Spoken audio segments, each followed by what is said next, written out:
Ahmedabad municipal કોર્પોરેશનના CNCD વિભાગ દ્વારા પાલતુ પ્રાણીઓ રાખતા શહેરીજનો માટે એક મહત્વપૂર્ણ અને સંવેદનશીલ સુવિધા શરૂ કરવામાં આવી છે। જે રીતે મનુષ્યો માટે અંતિમ સંસ્કારની વ્યવસ્થા હોય છે, તે જ રીતે હવે શહેરમાં પાલતુ શ્વાનના અવસાન બાદ તેમના સન્માનપૂર્વક અંતિમ સંસ્કાર માટે ખાસ સીએનજી આધારિત ડોગ ક્રિમેટોરિયમ કાર્યરત કરવામાં આવ્યું છે। અમદાવાદના બહેરમપુરા વિસ્તારમાં આવેલા સીએનસીડી એબીસી સેન્ટર ખાતે અંદાજે 30 લાખના ખર્ચે આધુનિક ક્રિમેટોરિયમ તૈયાર કરવામાં આવ્યું છે।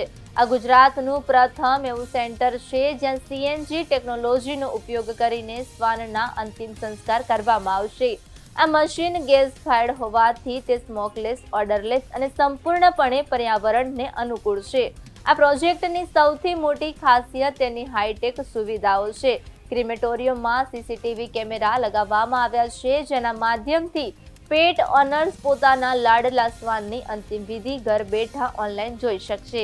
આ ઉપરાંત એક સાથે 3 ડોગના અંતિમ સંસ્કાર કરવાની ક્ષમતા ધરાવતા આ સેન્ટરમાં અંતિમ સંસ્કાર બાદ શ્વાનના અસ્થિ અને રાખ સન્માનપૂર્ણ તેના માલિકને સોંપવામાં આવશે, જેથી તેઓ પોતાની શ્રદ્ધા મુજબ વિસર્જન કરી શકે છે।